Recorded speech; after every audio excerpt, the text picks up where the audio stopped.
दोस्तों अपनी गल भी पूरी हो गई। दो चार नौजवान साडे तशरीफ फरमा है, उन्होंने जज्बात की तर्जमानी भी जरूरी है, लेकिन इत्थे भी मैं एक पैगाम पहले देना चाहता कि आओ ना यार दिलासे वंडिए। हाशमी साहब आओ ना यार दिलासे वंडिए, तोड़ के आसे पासे वंडिए। आओ ना यार दिलासे वंडिए, तोड़ के आसे पासे वंडिए, और इत्थे केड़ा सदियां राणा है खुशियां वंडिए हासे वंडिए। इत्थे केड़ा सदियां राणा खुशियां वंडिए हासे वंडिए।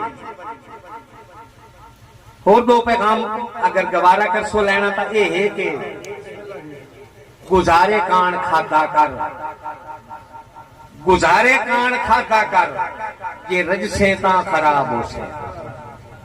पैगाम देखो चमा लाइना दे विच एक एक पैगाम अर्ज कीता है।